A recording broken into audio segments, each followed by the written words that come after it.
ಜಗತ್ತಿಗೆ ಭಾವೈಕ್ಯತೆಯನ್ನು ಸಾರಿದಂಥ ಶ್ರೇಷ್ಠ ಸಂತ ಲಿಂಗೈಕ್ಯ ಡಾಕ್ಟರ್ ಶಿವಕುಮಾರ ಸ್ವಾಮೀಜಿಯವರ 4ನೇ ವರ್ಷದ ಪುಣ್ಯ ಸ್ಮರಣೆ ನಿಮಿತ್ತ ಜನತಾ ಸೇವಾ ಟ್ರಸ್ಟ್ ಅದರ ಅಧ್ಯಕ್ಷರಾದ ಸದಾಶಿವ ಮತ್ತು ಹರತರ ಎಲ್ಲ ಗೆಳೆಯರೆಲ್ಲ ಸೇರಿ ಒಂದು ಭಾವೈಕ್ಯ ಸಮ್ಮೇಳನವನ್ನು ಹಮ್ಮಿಕೊಂಡಿದ್ದರು. ಭಾವೈಕ್ಯತೆಯಿಂದ ಮಾತ್ರ ಯಾವುದೇ ಒಬ್ಬ ವ್ಯಕ್ತಿ ತನ್ನ ತನವನ್ನು ಉಳಿಸ್ಕೊಳ್ಬಲ್ಲ, ಈ ಸಮಾಜಕ್ಕೆ ಮಾದರಿಯಾಗಬಲ್ಲ. ಹಾಗಾಗಿ ಎಲ್ಲರ ಭಾವನೆಗಳನ್ನು ಒಂದು ಕಡೆ ಸೇರಿಸಿ ಜಾತಿ ಧರ್ಮ ಮೇಲು ಕೀಳುಗಳ ಎಲ್ಲೆಯನ್ನು ಮೀರಿ ಮನುಷ್ಯನಾಗಿ ಬದುಕಲಿಕ್ಕೆ ಸಾಧ್ಯ ಅನ್ನೋದನ್ನು ಈ ಒಂದು ಭಾವೈಕ್ಯ ಸಮ್ಮೇಳನ ತೋರಿಸ್ಕೊಟ್ಟಿದೆ.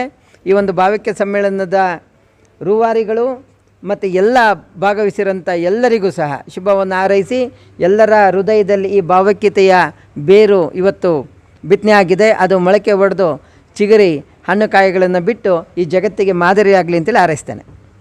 ನಿಮಿತ್ತ ಕಾರ್ಯಕ್ರಮ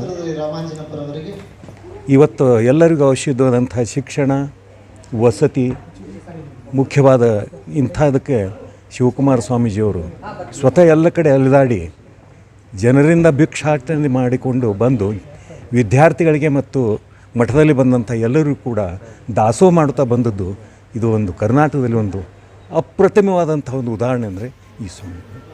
ಇಷ್ಟು ನಾನು ಮಾತು ಹೇಳ್ತಾ ಇದ್ದೀನಿ. ಸೇವಾ ಟ್ರಸ್ಟ್ ಇವತ್ತು ಕರ್ನಾಟಕ ರಾಜ್ಯದ ಬೆಂಗಳೂರು ಕೇಂದ್ರ ಬಿಂದುವಿನಲ್ಲಿ ಇಡೀ ಕರ್ನಾಟಕ ರಾಜ್ಯದಂತಹ ಸಾಮಾಜಿಕ ಸೇವೆ ಮತ್ತು ಇತರೆ ಹಲವಾರು ಸೇವೆಗಳನ್ನು ಗುರುತಿಸಿ ಹಲವಾರು ಸಾಧಕರಿಗೆ ಇಡೀ ಕರ್ನಾಟಕ ರಾಜ್ಯದ ಪ್ರತಿ ಜಿಲ್ಲೆಯಲ್ಲಿಯೂ ಅಂಥ ಒಂದು ವೇದಿಕೆಯನ್ನು ಇವತ್ತು ಕಲ್ಪಿಸಿಕೊಟ್ಟಂತಹ ಸದಾಶಿವ ಹಿರಿಯ ಹೋರಾಟಗಾರರು ಹಾಗೂ ಪತ್ರಕರ್ತರು ಹಾಗೂ ಸಂಸ್ಥೆಯ ಫೌಂಡ್ರು ಈ ಒಂದು ವೇದಿಕೆಗೆ ಇಡೀ ರಾಜ್ಯದಂತೆ ಎಲ್ಲ ಬಂದಂತಹ ಎಲ್ಲ ವಿವಿಧ ಕ್ಷೇತ್ರಗಳ ಸಾಮಾಜಿಕ ಸೇವೆ ಸಲ್ಲಿಸಿದಂತಹ ಪ್ರತಿಭಾವಂತವರನ್ನು ಇವತ್ತು ವೇದಿಕೆಯಲ್ಲಿ ಗುರುತಿಸಿದ್ದಾರೆ. ಅವರಿಗೆ ತುಂಬ ಹೃದಯದ ಧನ್ಯವಾದಗಳು. ಹಾಗೆ ಏನು ಮತ್ತು ರಾಜ್ಯಾದ್ಯಂತ ಇನ್ನೂ ಹೆಚ್ಚು ಈ ಥರ ಸೇವೆಗಳು ಮಾಡುವಂತಹ ಸಾಧಕರನ್ನು ಗುರುತಿಸುವಂಥ ಶಕ್ತಿ ತಾಯಿ ಭುವನೇಶ್ವರಿ ಕೊಟ್ಟು ಕಾಪಾಡಲಿ ಅಂತ ಈ ವೇದಿಕೆ ಮುಖಾಂತರ ನಾನು ಹೇಳೋಕ್ಕೆ ಇಷ್ಟಪಡ್ತೀನಿ.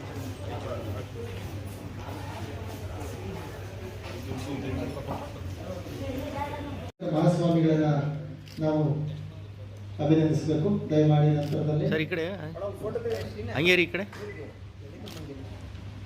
ಮಕ್ಕಳ ಹೈಯರ್ ಎಜುಕೇಷನ್, ಮಗಳ ಮದುವೆ, ಕನಸಿನ ಸ್ವಂತ ಮನೆ, ಇದಕ್ಕೆಲ್ಲ ಹೆಂಗೆ ಹಣ ಹೊಂದಿಸ್ಬೇಕಂತ ಟೆನ್ಷನಲ್ಲಿ ಇದ್ದೀರಾ? ಟೆನ್ಷನ್ ಬಿಡಿ.